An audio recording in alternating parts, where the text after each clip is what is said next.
Hello, and welcome to the JCC of Metropolitan Detroit's 70th Annual Jewish Book Fair. My name is Sue Simon, and I'm a member of the Book Fair Steering Committee, and it's my pleasure to welcome you to this Sunday afternoon to A Better Life, Julius Rosenwald, Booker T. Washington, and their schools. We are celebrating 70 years of the Detroit Jewish Book Fair with an entire year of book and story programming. Join us as we honor the world's first Jewish book fair, highlighting diverse authors, curating new Jewish writing, and promoting the global art of Jewish storytelling. To see our full event schedule, watch events you may have missed, and find our online store where you can find the book we're discussing today and plenty of other hand-selected books and gifts, visit our website at culturalarts.jccdet.org/bookfair. If you enjoy this event and other book fair events, please consider becoming a patron or donating to Book Fair. You can do either or both at our website, culturalarts.jccdet.org/bookfair. We rely on community support to make this annual event possible, so thank you in advance for becoming part of the family. We have a really interesting event for you this afternoon, and we want you to be a part of it. You can ask questions and offer comments in the YouTube comment section below, or by texting the number in the corner of your screen. Our speakers have a great discussion prepared, and they will take as many of your questions as they can. While you're here at our YouTube channel, don't forget to like this video, subscribe to the channel, and click the reminder bell. That way you'll never miss any of our exciting events. The focus today is A Better Life for Their Children, Julius Rosenwald, Booker T. Washington, and the 4,978 schools that changed America. We have with us the author of the book, Andrew Feiler, as well as local teacher and librarian Susan Green Kaliski, who will moderate the discussion. This book tells the story of the schools that Julius Rosenwald, CEO of Sears Roebuck and Company, and Booker T. Washington, principal of the Tuskegee Institute, launched in partnership with Black communities across the segregated South. To tell the story of these schools visually, Andrew Feiler drove more than 25,000 miles, photographed 105 schools, and interviewed dozens of former students, teachers, preservationists, and community leaders in all 15 states. A Better Life for Their Children includes 85 duotone images that capture interiors and exteriors, schools restored and yet to be restored, and portraits of people with unique, compelling connection to these schools. Brief narratives written by Feiler accompany each photograph, telling the stories of Rosenwald Schools, connections to the Trail of Tears, the Great Migration, the Tuskegee Airmen, Brown versus the Board of Education, embezzlement, murder, and more. Author Andrew Feiler is a fifth-generation Georgian. Having grown up Jewish in Savannah, he has been shaped by the rich complexities of the American South. Andrew has long been active in civic life. He has helped create over a dozen community initiatives, serves on multiple non-for-profit boards, and is an active advisor to numerous elected officials and political candidates. His art is an extension of his civic values. Feiler's photographs have been featured in the Wall Street Journal, Smithsonian, Architect, Preservation, The Forward, as well as on CBS This Morning and NPR. His work has been displayed in galleries and museums, including 2 solo exhibitions at such venues as the National Civil Rights Museum at the Lorraine Motel in Memphis, National Center for Civil and Human Rights in Atlanta, and International Civil Rights Center and Museum in Greensboro, North Carolina. You can find his work at andrewfeiler.com. Our moderator, Susan Gorin Kaliski, is a lifelong Detroiter and a proud graduate of Michigan State University and Wayne State University. Sue has spent most of her professional life as a teacher librarian. As a retiree, Sue continues to work as a children's librarian at the Baldwin Public Library and as a community volunteer. Sue recently gave a talk on J.R. Rosenwald's contribution to the arts and is honored to be a part of today's program. Please join me in welcoming Andrew Feiler and Sue Kaliski. Thank you, Sue. It is great to be with y'all on this lovely Sunday afternoon. This has been an extraordinary run. This book came out in the spring. It was, as Sue mentioned, it was in the Wall Street, this lovely, extraordinary double-page spread in the Weekend Wall Street Journal. It was in Smithsonian. There's been coverage in a number of venues, and this book is, by photography standards, a bestseller. It's now in its third printing. There is an exhibition of this work that accompanies the book that is now up in Atlanta for one more week at the National Center for Civil and Human Rights, and then the exhibition will travel. It opens January 13th at the Charlotte Museum of History, and then it will travel to Memphis, Nashville, New Orleans, Richmond, and a number of other venues beyond that. So it's been great. The response to this work has been extraordinarily gratifying. So I'm going to share my screen here and talk to you about let's see, get this right. There we go.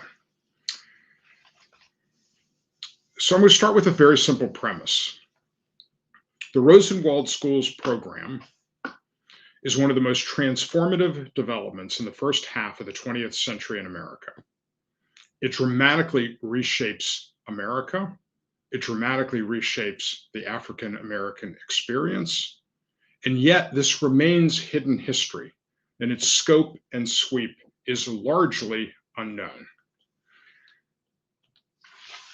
This is a portrait of Julius Rosenwald that hangs on the wall of the Noble Hill School in Bartow County, Georgia.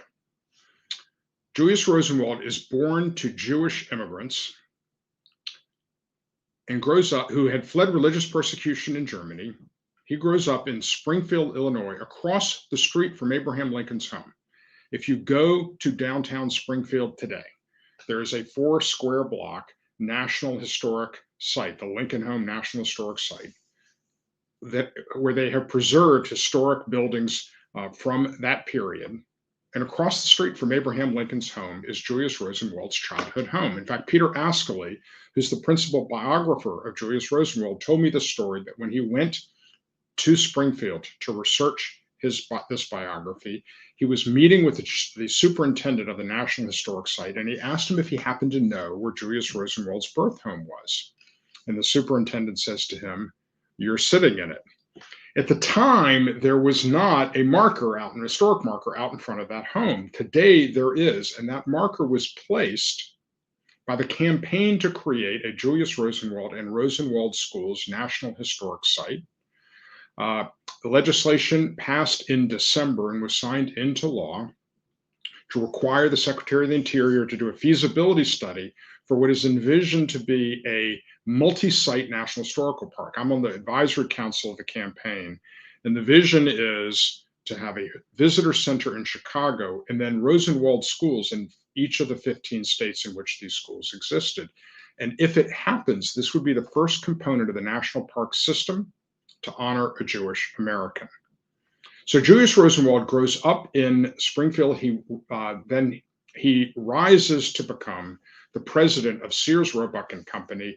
And with innovations like Satisfaction Guaranteed or Your Money Back, he helps turn Sears into the world's largest retailer of its era. He leads the company from 1908 until his death in 1932.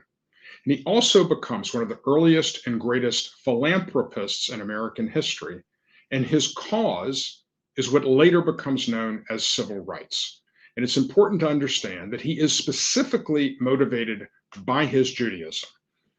It's because Rosenwald understands, he sees America as a safe haven from anti-Semitism, and he sees that safe haven weakened by how African Americans are treated in this country in his time.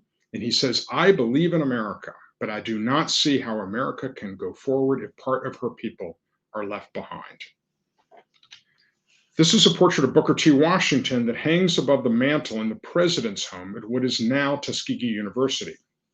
Booker T. Washington, born into slavery in Virginia, attends Hampton College in Virginia, becomes an educator, and is the founding principal of the historically Black college in Alabama, originally known as Tuskegee Institute.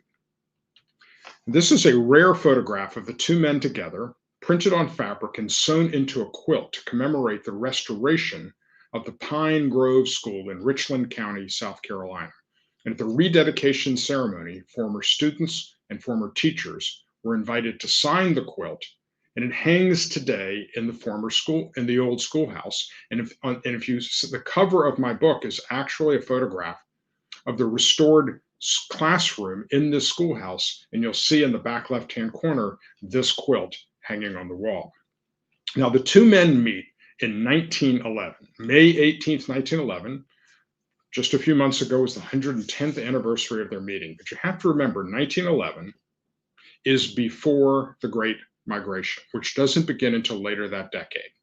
90% of African Americans live in the South. By the end of the Great Migration, roughly 1970, 56% of African Americans live in the South. It's one of the largest internal migrations in human history. But in 1911, 90% of African Americans live in the South, and public schools for African Americans are mostly shacks, with a fraction of the funding afforded to the education of white children. Many jurisdictions do not even have public schools for African Americans. And so the two men in 1912 create the program that becomes known as Rosenwald Schools. And they reach out to the Black communities of the South. This is a photograph of students and teachers in front of the Jefferson Jacob School in Eastern Kentucky. They reach out to communities just like this. And they say, if you will contribute to a school, because we want you to be a full partner in your progress, and we will count as your contribution cash, land, material, or labor. And if you will reach out to the school board, the white school board, because we want to be deliberate in creating Black-white dialogue as a foundation for future progress, and these have to be public schools. We welcome the school system's contribution, but at a minimum, the school system has to agree to own, maintain, and staff the school, pay for the teachers. If you do those two things, then Julius Rosenwald will make a substantial contribution towards school construction. Now, think about this. The Black community has to contribute. This is one of the earliest examples of challenge grants in American history. The white school board has to be involved. This is one of the earliest examples of public-private partnership in American history. Now, I'm going to digress to tell one more story related to this photograph. The program begins with a pilot of 6 schools all close to Tuskegee, so that Booker T. Washington and his team can keep an eye on the program.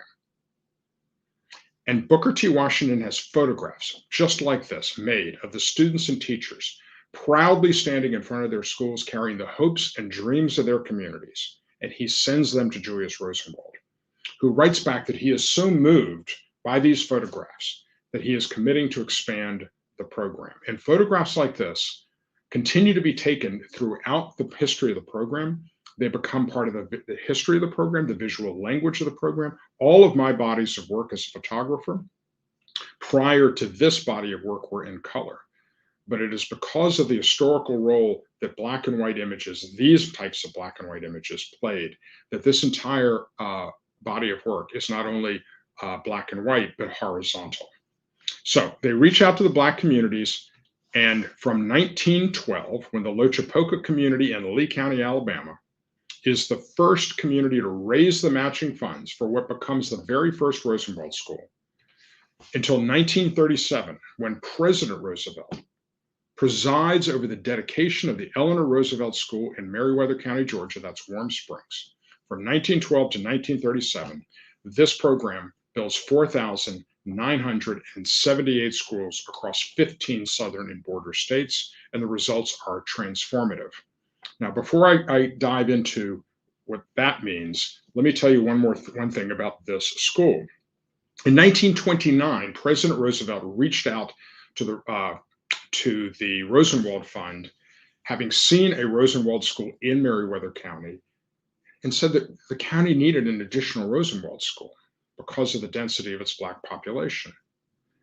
And well, it's 1929. The recession has set in. The school board is unable to make its contribution. The Black community is unable to make its contribution. The idea languishes. Now, the main program, the core Rosenwald program, exists from 1912 to 1932. 20 years, they built 4,977 schools. 1937, President Roosevelt reaches out again to Edwin Embry, who was running the Rosenwald Fund, and says, "Okay, I'm ready for my school." And Edwin Embry has to say, "Well, Mr. President, the program actually ended 5 years ago. But for you, Mr. President, we'll make an exception." And so the Black community contributes, the white school board contributes, the WPA contributes, and the head of the WPA is meeting with President Roosevelt in the Oval Office to give him an update. And he explains to President Roosevelt that this schoolhouse is $1,000 short of the funds needed. And in the Oval Office, President Roosevelt pulls out his checkbook and writes the $1,000 check to close the gap. Now, as I said, the results of this program were transformative. There are 2 economists from the Federal Reserve Bank of Chicago who have done 5 studies of Rosenwald schools. And what their data shows is that prior to World War I, there was a large and persistent Black-white education gap in the South. That gap closes precipitously between World War I and World War II. And the single greatest driver of that achievement, and it is an achievement, is Rosenwald schools. In addition, many of the leaders and foot soldiers of the civil rights movement to come through these schools. Medgar Evers, Maya Angelou, multiple members of the Little Rock Nine who integrated Little Rock Central High School, and Congressman John Lewis all went to Rosenwald schools. Now, as Sue mentioned at the beginning, I grew up in Savannah, Georgia. I left after high school, went bouncing around the world for 15 years, never thought I would come back to the South. But I've now been back in Atlanta for 26 years. And for 25 of those years, I was a constituent of Congressman Lewis as I continue to live in the 5th Congressional District. And so I reached out to Congressman Lewis to ask him if he would consider writing the introduction to this book. He said to me, "I'm not sure I'm comfortable writing the history of Rosenwald schools. I just know I went to school there." And I said to him, "Congressman Lewis, there are 2 African-American preservationists who are contributing essays to this book. I'll have an essay in this book. We have the history covered. What I want you to do is what only you can do. Bring us into that classroom. What was it like to go to school there? What role did education play in your life?" And he said, "Oh, I can do that." And so on October 29th of 2019, I found myself in Congressman Lewis's Washington office, sitting around the round table in the middle of his office, working with him on this introduction to the book. It was an extraordinary afternoon. I did not set out to have this type of experience with this project, but what an incredible gift, because it was exactly 60 days later, on December 29th of 2019, the Congressman Lewis went public with his cancer diagnosis. And indeed, his contribution of an introduction to this book is one of the last public acts of Congressman Lewis's. And the last thing I'll just say, because you're going to see some other portraits in this series, I want to talk briefly about my structure for portraits.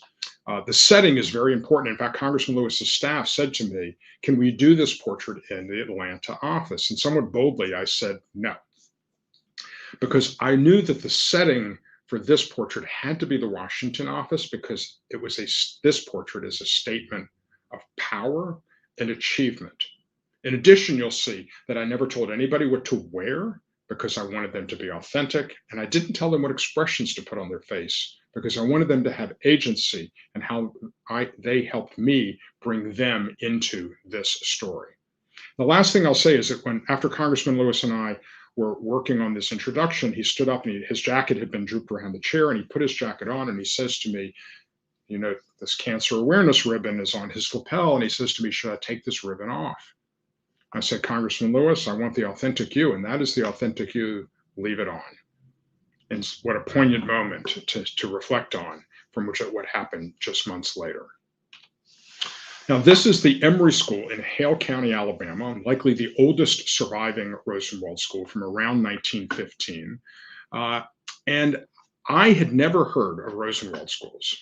until February of 2015, when I found myself at lunch with a woman named Ginny Syriac, who originated the role of African American Heritage Specialist at the Georgia State Historic Preservation Office. And the story shocked me. I'm a fifth generation Jewish Georgian. I've been a progressive activist my entire life. How could I have never heard of Rosenwald Schools? So I came home and I Googled it. And lo and behold, I found that there were a number of sort of more academic books on the topic, but there was not a comprehensive photographic account. And so I set out to do exactly that. And so, as was said at the outset, over the next 3.5 years, I drove 25,000 miles across all 15 of the program states. Of the original 4,978 schools, only about 500 survive. Only half of those have been restored. And I shot 105 of these surviving schools. I'm going to bring you now inside. By the way, some of you might be familiar with a documentary film by Aviva Kempner called Rosenwald. That came out after about 9 months after I had started this project. It's also, I can highly recommend it. It's a wonderful film. I'm going to bring you inside the Emory School because I want to talk about the architectural idiom of these schoolhouses. This is progressive era architecture in the cause and service of education. But to tell you about the architecture, I have to tell you about the story of Robert Robinson Taylor. Robert Robinson Taylor was the first African American to attend MIT, the first accredited African American architect, and he was hired by Booker T. Washington to be the chief architect at Tuskegee. Many of the Tuskegee campus is in itself a National Historical Site, and many of the beautiful buildings on that campus were designed by Robert Robinson Taylor. And Robert Robinson Taylor, who happens to also be the great-grandfather of Valerie Jarrett, long a fixture in public policy circles in Chicago and a principal aide to President Obama for the entire his tenure in the White House. Robert Robinson Taylor led the team of architects that laid out the architectural language of the Rosenwald Schools. On the left here, large 9/9 paned windows to let in lots of light because these schoolhouses originally did not have electricity. On the right here, cloakrooms so that dirty outer garments could be kept out of the education spaces and keep the education spaces cleaner. The brick chimneys that vented the potbelly stoves that kept the schoolhouse warm on winter days. And you'll see a room divider in the back toward the back of this space.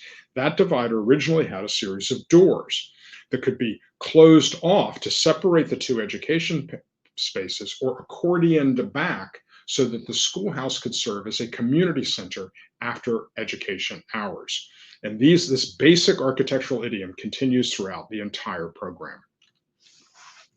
That was what's known as a one-teacher school. This is a two-teacher school, the Hope School in Palmyra, South Carolina.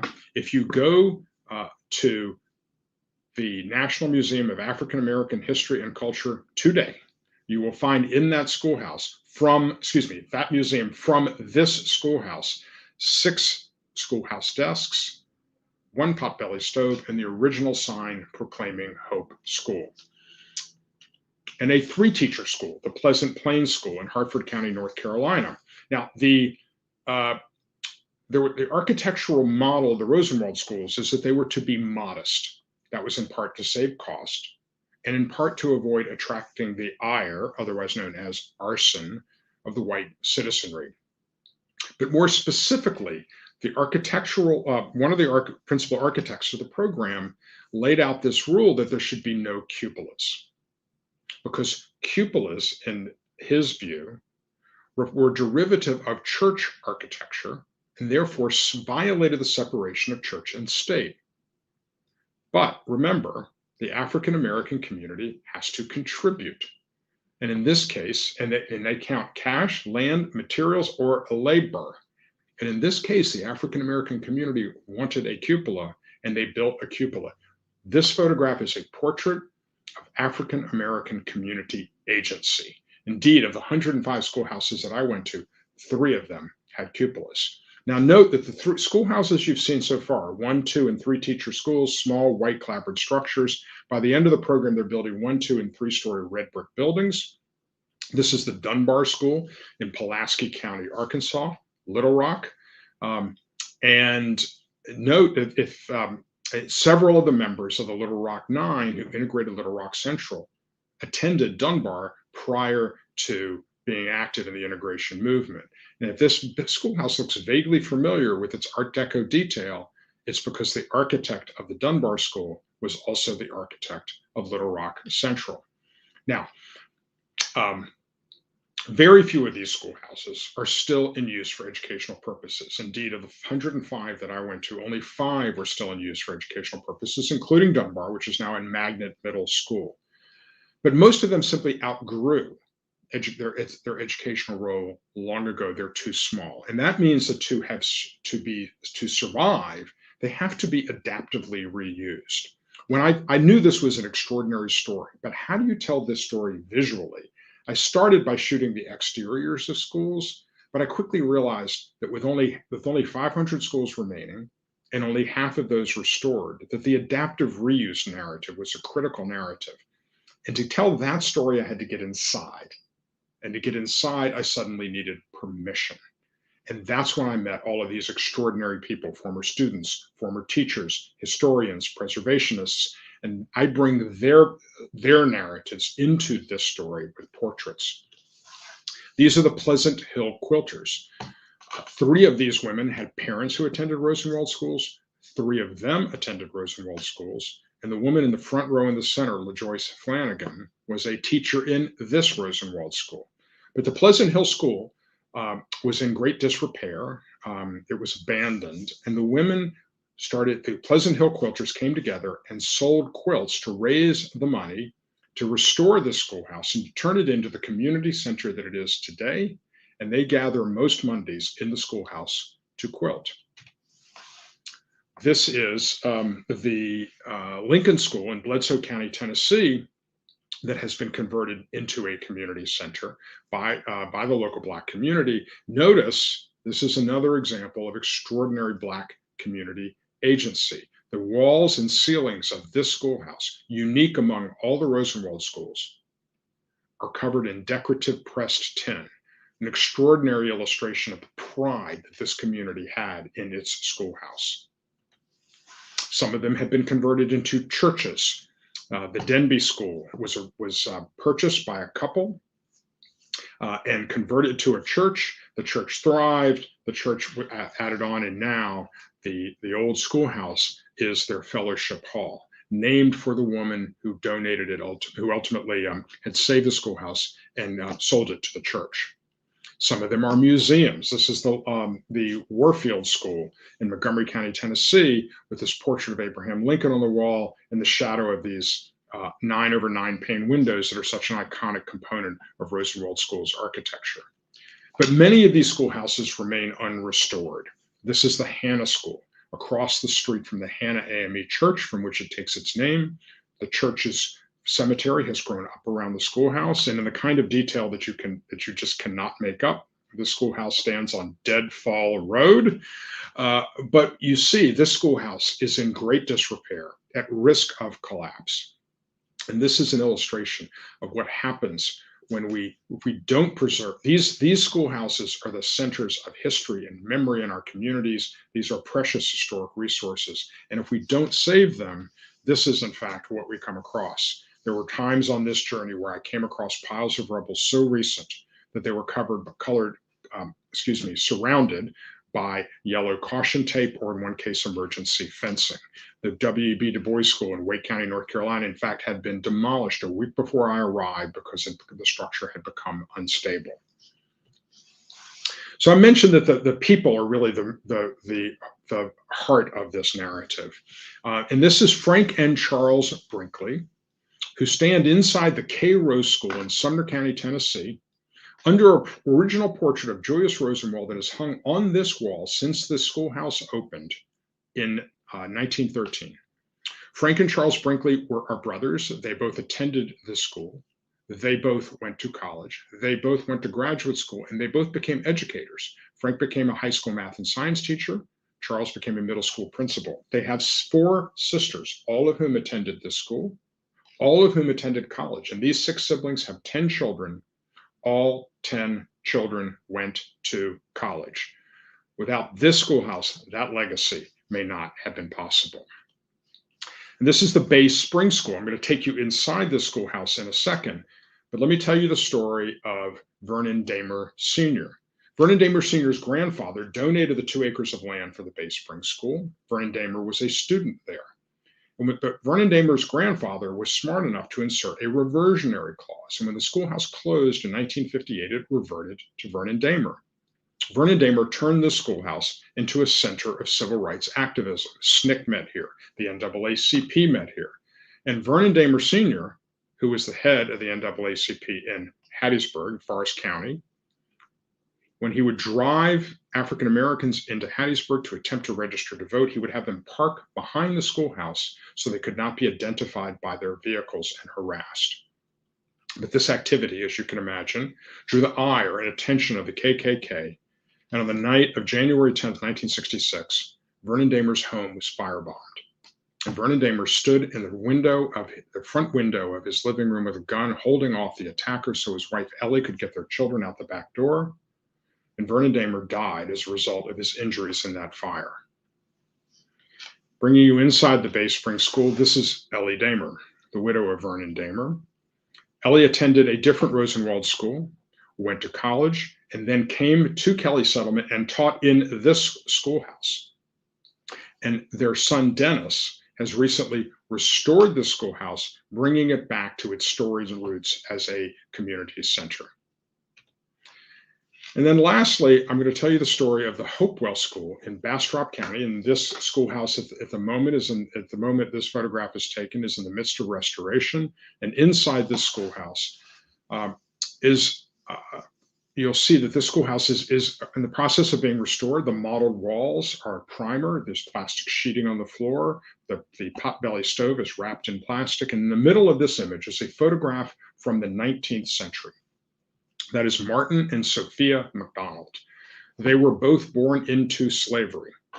And upon emancipation, they began raising farm animals. They acquired some land. They acquired some more land. And they eventually acquired 1,200 acres. And when the Rosenwald Schools program comes to Bastrop County, Texas, in 1919, the family donates 2 acres of land for the school. Its first teacher is their daughter. And one of her first students is her daughter, Sophia Williams, shown here on the right, holding up this portrait of her grandparents. Her husband, Elroy Williams, on the left, went to a different Rosenwald school in Bastrop County. They both went off to college. They came back, had an entire career as educators in Bastrop County, and they have been leading the restoration of this schoolhouse to turn it into a community center and museum. I found this type of story time and time again. Former students becoming educators, becoming the keeper of history and memory in their community. And that's why I was motivated this is a hybrid body of work, because I was motivated to write a short story that goes with every photograph, or in some cases pairs of photographs, because as was said at the outset, I found schoolhouses with direct connections to the Trail of Tears, to the Tuskegee Airmen, to the Tuskegee Syphilis Study, embezzlement, murder. It's really quite extraordinary. And so I shared that more detailed historical narrative with these stories. So I encourage you to spend time with these photographs and spend time with these stories. I think you'll be moved. I think you'll be inspired. And I think you'll come away a little bit more optimistic about the possibility of change in America. I'm going to skip over one photograph there. I'm just going to close on some observations about the title of this work, A Better Life for Their Children. Julius Rosenwald was looking for a better life for his children. Booker T. Washington was looking for a better life for his children. The African American communities that had to dig deep and to help fund these schools after they were already being taxed to pay for white schools, they were looking for better lives for their children. And we often believe that public policy issues are a real challenge in this country, particularly around issues related to race. But this is a story reaching across divides of race, religion, and region, and fundamentally changing America. And so I think there's a central message here for us all, that individual actions matter, and we can change the world. Thank you very much. Andrew, that was fantastic. I listened so intently, I probably didn't take the notes that I should have, but between the topic and that bit of Southern accent in there, I was just enthralled with what you had to say. Thank you. Thank you, sir. As a librarian and as a teacher, I too thought, well, I knew about J.R. Rosenwald. Aviva Kempner's film was part of a JCC Detroit Film Festival. And so I assumed everyone knew of him. And they don't. As you said, you learned about him yourself. Could you expand a little bit about why we don't know about J.R. Rosenwald, what he built into his philanthropy that was unique, and why his name is not known as maybe it should be or could be? Yeah, that's a good question. So first of all, Julius Rosenwald was a very modest man. He did not like to put his name on things. He is actually the founder of the Museum of Science and Industry in Chicago. They wanted to call it the Rosenwald. He said, no way. And he did not name these schools Rosenwald Schools. They become known as Rosenwald Schools, but that was not his doing. But Julius Rosenwald believed that the generation that helped create the wealth should be the beneficiaries of the philanthropy that comes from that wealth. And so he mandated that all funds in the Rosenwald Fund should be distributed within 25 years of his death. And indeed, in fact, he dies in 1932. All the money is spent within 15 years, and the Rosenwald Fund shuts down in 1948. This is very fashionable in philanthropy today. Bill Gates has said this. Warren Buffett has said this. Here in Atlanta, Bernie Marcus has said this. At the time, it was unheard of. And it's one of the reasons that Julius Rosenwald is less well known than some of his philanthropic peers like Carnegie, Rockefeller, Ford, that have ongoing philanthropic foundations. Mm-hmm. I'd like to take a little deeper dive into this book and also the book that you published in 2015 called Without Regard to Sex, Race, or Color about Morris Brown College and HBCU. But you had mentioned John Lewis wrote the introduction to this book, and I would just like to read a little bit and then ask a little further. John Lewis wrote the last paragraph, education is the cornerstone of democracy. Education gives us the skills and the know-how to build a better world. Informed and engaged citizens hold the power through their vote, through their actions to make our world work better for all. America is made better each time one of us sees something that is not right, not fair, not just, and has the courage to stand up, to speak up, and to find a way to get in the way. All of us have a moral obligation, a mission, a mandate to do our part. Each of us must play a role to help redeem the soul of America, to help create a beloved America, a beloved world where no one is left out or left behind. May the spirit of peace, justice, and love be our guide. In that, I hear a lot of J.R. Rosenwald as well, a likeness of their minds. And I just thought that was such a wonderful way to introduce your book. The book itself is organized in 3 sections you called, and it's chronological: innovation, expansion, and transition. And you highlighted some of the stories, but I have a few questions from those different sections, particularly, and you touched on this, the Seminole County School in Oklahoma and the Trail of Tears. Can you tell that story of the Native Americans as they were moving? I did not know that. I did not know what you're going to say. Yeah, this is one of the most shocking stories that I came across. The Trail of Tears is a term that many people know. It was the displacement of 5 Native American tribes from east of the Appalachians to what later becomes the state of Oklahoma. And what I did not know, and very few people I believe know, is that all 5 of those Native American tribes had Black slaves, and they took them with them on the arduous journey west. And upon emancipation, those now freed African Americans formed all Black townships across Oklahoma, 50 of them, out of both with an economic vision and also out of the security. They even sent recruiters to the South to recruit people to come to this promised new land. And I will add that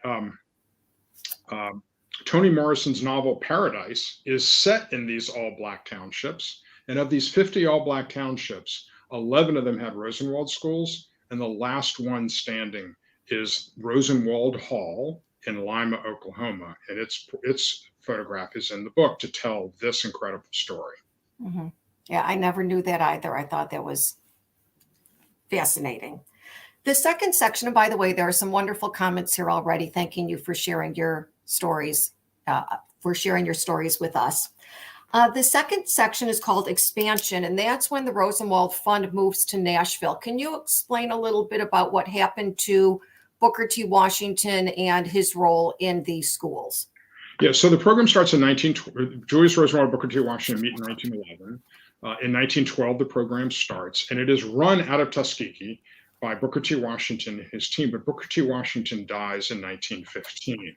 The program continues to be run out of Tuskegee, but the program is accelerating, and it simply gets too large to be managed by this team at Tuskegee. And so Julius Rosenwald sets up the Southern Office of the Rosenwald Fund in Nashville. And the program in its second phase, from roughly 1920 to 1928, is run out of Nashville. And it's actually why the archives of the Rosenwald Fund are at Fisk University today.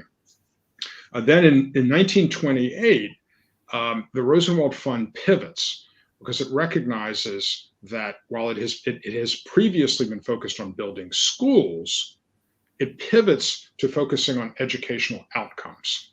And while they do continue to build schools, they're much less aggressive in building schools, and they're instead putting money into incentivizing longer school year terms, libraries in schoolhouses, school buses, and they also realize that this program is going to endure, and they start incentivizing brick construction so that the schoolhouses will last longer. And that becomes the focus in the last phase of the program. Mm-hmm. And you talk about that. You called it the Chicago phase. And at that point, funding is also going to artists, and librarians and researchers. And in the book, you have a picture of Leslie Parks Bailey, daughter of Gordon Parks. Can you explain why that picture is in the book? Yeah, so let me do this. Let me go back and share screen again so that I bring that image up to help tell that story. Whoops, oh, there we go. There, is that working? That's it. Okay, so when Edwin Embry comes in to run the Rosenwald Fund in 1928, he'd been hired away from the Rockefeller Foundation, where Julius Rosenwald was on the board. And he is the one that drove this shift from schoolhouses to educational outcomes. But he and Julius Rosenwald together launched this idea that becomes known as the Rosenwald Fellowships. And they give grants to creatives and intellectuals. There are 278 of these grants go to progressive white Southerners like newspaper editor Ralph McGill and writer Lillian Smith. But 587 of these grants go to the leading African-American intellectuals of the 20th century. It is literally a who's who. Marian Anderson, James Weldon Johnson, Langston Hughes, it is Ralph Ellison. It is really an extraordinary range of people. And Gordon Parks is the first photographer to be awarded a Rosenwald grant. And Gordon Parks has actually seminally been very important in my own work, because I learned from Gordon Parks the idea that art and activism can go hand in hand. And I had the extraordinary experience of meeting Gordon Parks in 1993 when he was on book tour for his memoir, Voices in the Mirror. So roll forward to today.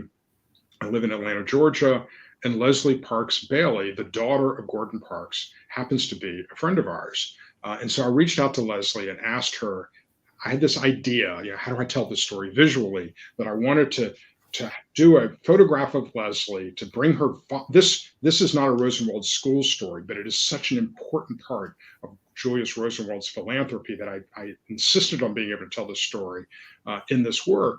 So I reached out to her and I said, I got this idea that I want to do a portrait of you holding hugging a photograph by your dad. And she was like, immediately was very enthusiastic about participating. She put me in touch with the Rosenwald Fund, excuse me, the Gordon Parks Foundation.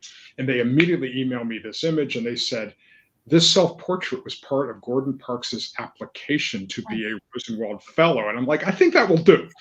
And then I'll add to that that one of Gordon Parks's seminal bodies of work was a photo illustration he did for Life magazine in 1952 of Ralph Ellison's Invisible Man. And the Invisible Man is famously coming out from hiding in the tunnels of New York and coming out of this manhole. And so I knew from the beginning that I wanted to do this portrait of Leslie, who's a yoga instructor, in her sort of, being a yogini and sitting on this manhole cover. And so that's how the portrait came about. That's fantastic.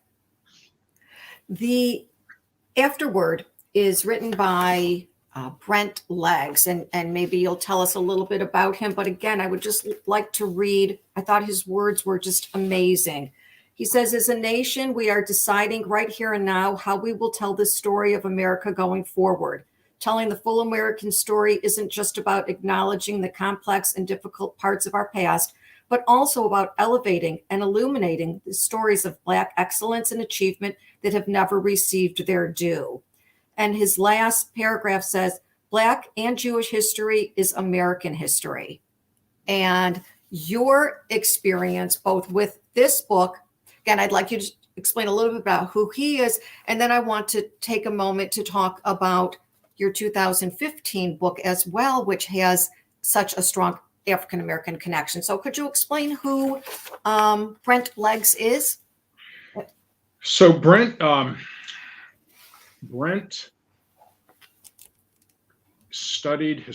a graduate degree in historic preservation. He got that he grew up in Paducah, Kentucky. He got his graduate degree from the University of Kentucky. And his graduate thesis was a study of Rosenwald Schools in Kentucky. And he had never heard of Rosenwald Schools until he dove into this thesis. And he found that both of his parents had gone to Rosenwald Schools, and he didn't know that. Uh-huh. So Brent is now the founding executive director of the African American Cultural Heritage Action Fund at the National Trust for Historic Preservation, which is a subcomponent of the National Trust focused on preserving African American cultural heritage sites. And his work is driven by a critical statistic. There are 95,000 places listed on the National Register of Historic Places. Only 2% of those celebrate African American history and achievement. That is an extraordinary oversight, an extraordinary statement of where we have been and a mismatch for where we are going. And so it has really been a joy. Brent has become a good friend. He's an extraordinary person. He raised $25 million to preserve African American heritage sites. A big chunk of that came from Oprah. And then recently, in the most recent round, Mackenzie Scott gave the Action Fund an additional $25 million. And so this program is well on its way towards helping tell a more diverse American narrative. Wow, that's fantastic. Your previous book, which I don't know if folks can see without regard to sex, race, and color, can you tell us a little bit about it? But also, it is just, tell us about the college on which it's based, but it is just images, whereas A Better Life is images and narrative. Can you explain a little bit about the book and why one is just photographs and why the other includes narrative? Right. So I'd say a couple things about that. So first of all, the story of the book,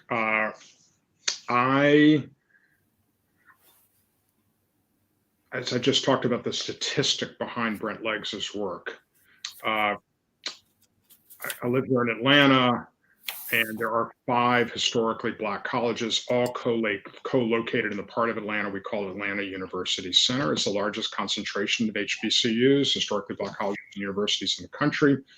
And in 2012, Morris Brown College filed for bankruptcy.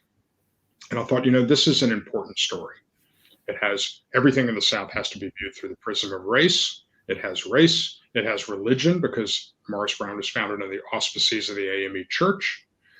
It has class, because Morris Brown was a college that had become a focused on educating children of families of lesser means. And so it's a very important historical narrative. And early on, and I decided that I wanted this to be. I've been a serious photographer most of my life, but about a decade ago, I started down this path of taking my work more seriously and mercifully being taken more seriously.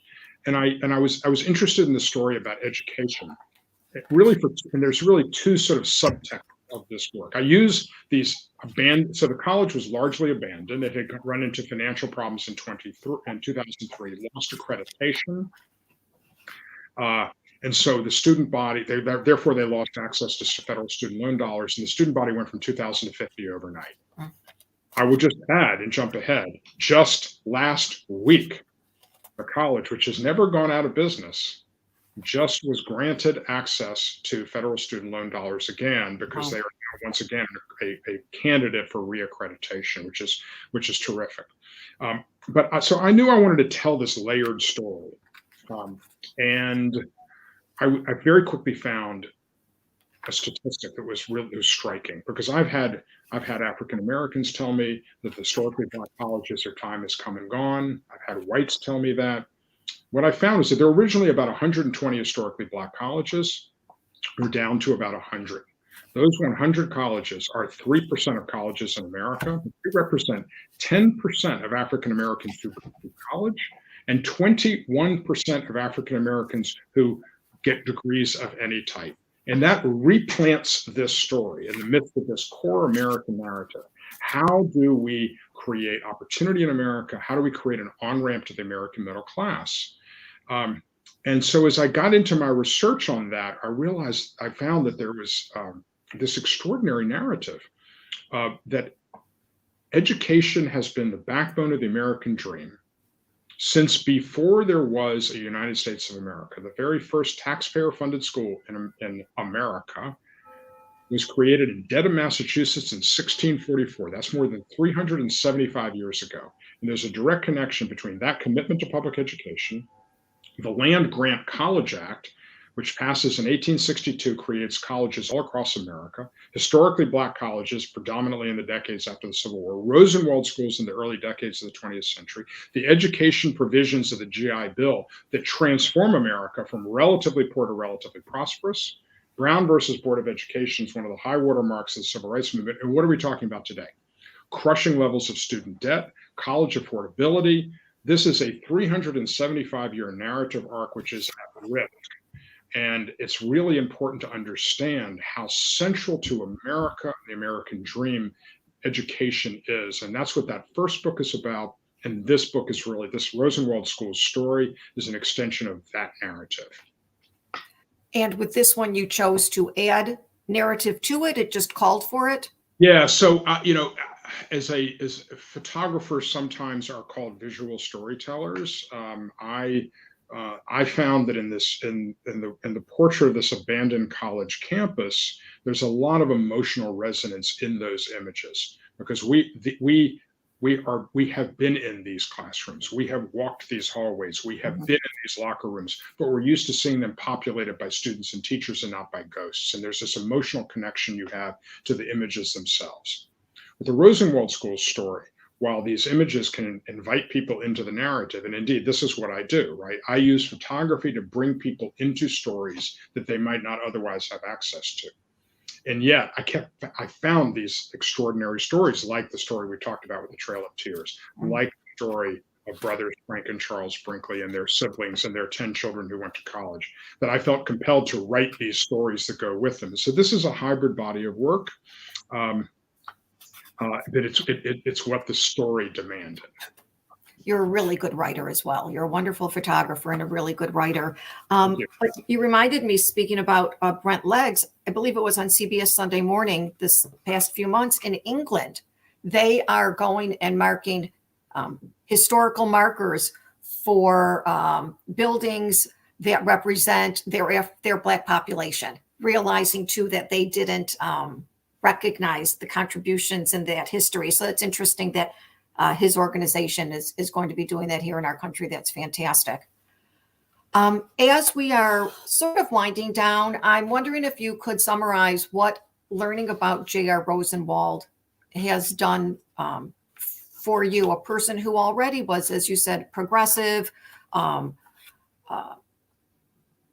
but has learning more about him impacted you in any ways? Yeah, so let me say two things about that. Number one, it's important to remember that the Black-Jewish alliance that becomes pivotal in the civil rights movement begins with the relationship between Julius Rosenwald and Booker T. Washington. There's a direct connection between their working relationship, their friendship. Rabbi Abraham Joshua Heschel, with his white beard flowing, marching in the front lines with Dr. King, who famously says that when he marched with Dr. King, it felt like his feet were praying. And what happened in Georgia earlier this year, when Raphael Warnock and John Ossoff crisscrossed this state for 2 months in the runoffs together, clearly developing not just a political alliance, but a very close personal friendship. That relationship, and Georgia sends its first Jewish senator to the United States Senate, its first African-American senator to the United States Senate. That relationship between John Ossoff and Raphael Warnock stands on the shoulders of the friendship and relationship between Julius Rosenwald and Booker T. Washington. The second thing I'll say is this. Both Booker T. Washington and Julius Rosenwald have been criticized for being pragmatists. So I've reflected on what is pragmatism. I don't purport what I'm about to say is a definition of pragmatism. But what I've realized, and this is a central answer to your question, these are men that are building schools for African Americans in 1912 America. The deep, segregated Jim Crow South. That is a deeply optimistic act. That is a multi-generational act. And I think this, to me, the inspiring message from this story is this combination of optimism and long ball, optimism and long-term thinking. So what I have taken away from this story more than anything else is the inspiration to be optimistic and think long ball, because I think that undergirds all of our efforts to help make America a better place. That's wonderful. And you mentioned multi-generational, and I had spoken to you a few days ago. My sister, thank you, Barbara, sent me from Tampa, her local paper, the great-great-great-grandchildren of J.R. Rosenwald are still committed and are still doing good works. And could you, just in our last few minutes, explain your relationship with the family and how they continue to carry on his legacy?